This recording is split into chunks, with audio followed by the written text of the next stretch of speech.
play that one. Not common for a band, but it's called Bile Them Cabbage Down. A good classic American song. Okay, so I have to admit, I hadn't heard it either, but we still like it a lot. Still a great song. This next song is one I'm sure that you've heard, Skip to My Loop. And on some of these songs, we start to feature some of the different groups because we actually play in 2 different class periods, and we've only met together one time, believe it or not. It's not like they play together every day. Well, the woodwinds play together, and the brass and percussion play together, but until last Friday, they had never been in the same class at the same time. So we're excited to have almost 40 students together. So this is Skip to My Loop.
On that song, we featured our trombone section, our oboes, which sometimes they think I forget them because there's 2 of them.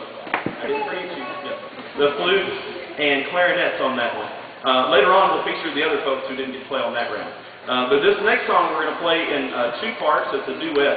A lot of the songs from early in the book, everybody's playing the same sound. We're all playing unison together as we learn our notes. And this next song, we're starting to play 2 parts, and then later on in the concert, we're playing things that are even full, all 3-part harmony and 4-part harmony. So they've really advanced very, very quickly. But this song is RLE, which was a song that was written around Civil War time, and Elvis Presley made it famous by putting the words "Love Me Tender" to it. So I'm sure you'll recognize this one.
The very first of that song, we had the woodwinds taking the melody, and then when we switched halfway through, the brass class took the melody. But the percussion class, well, they work all the time. They stay very busy. And my wife, being a percussionist, knows all about it. Sometimes they have to switch even in the middle of songs, and sometimes they're running all over the back of the band section playing this thing and that. But as you can see, all of our percussionists are learning. They're not just drummers, and they're not just bell players. They're learning all the different instruments. So on that one, we even had Cayman in the middle. He was playing suspended cymbals. So they've already learned cymbal parts. So really amazing all the work they've done. This next piece, well, you couldn't have a winter concert without Jolly Old St. Nick. So we're going to play his song.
This next piece we took out of the book and we changed it around quite a bit to make our own arrangement of it, Surprise Symphony.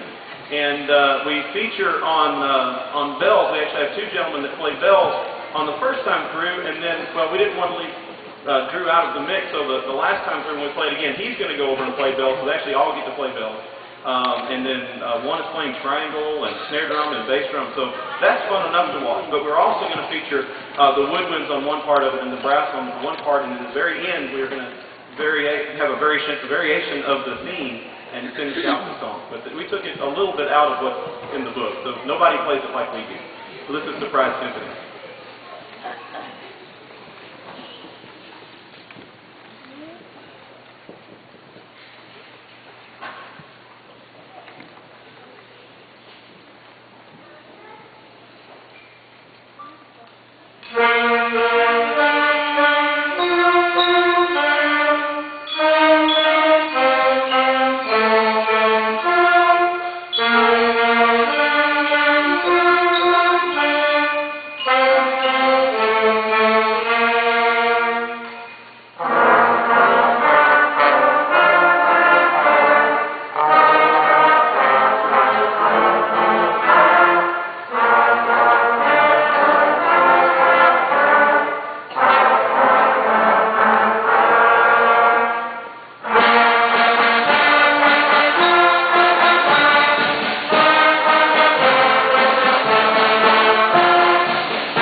This next song is kind of like a musical crossword puzzle, or word search.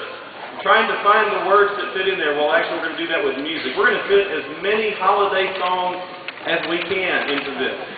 And not just from one fan club of certain kinds of songs or another fan club. We're going to bring them in from all different sides and all different practices during the holiday season. It's a really interesting song. So some of them you may not recognize. There's a few of them I didn't recognize right away and had to try to figure out how many. There's about 8 or 9 in this selection. So enjoy trying to find all of the different holiday songs. And if you really want to sing along, I don't think anybody would object. So holiday sing through. Should I embarrass Kaylee?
I can remember when I first got my band instrument, and the first time that we read through not just the little short one-line or two-line song, but to read that whole page-long song, I can remember some of the comments from the people in the group that went, "We'll never get this.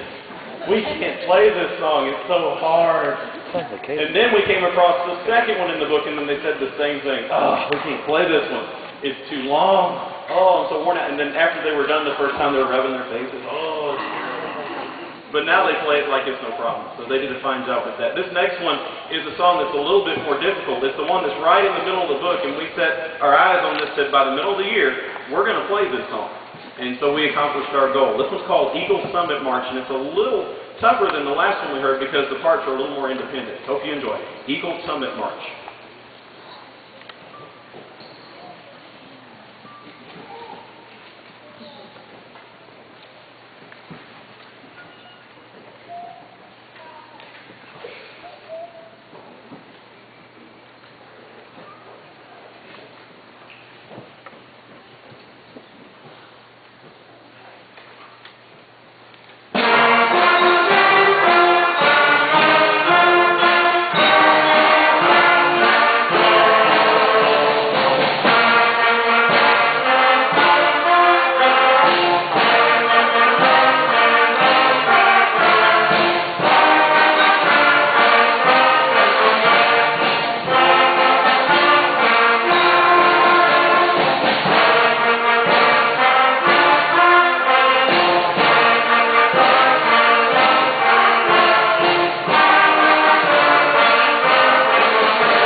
We're going to do a quick switch, and we're going to have the jazz band come out next. So hope you stay and enjoy. And sixth graders, just to remind you guys, you're going to sit where they are. Seventh and eighth graders, you guys will go get your instruments now. Would be a good thing to do.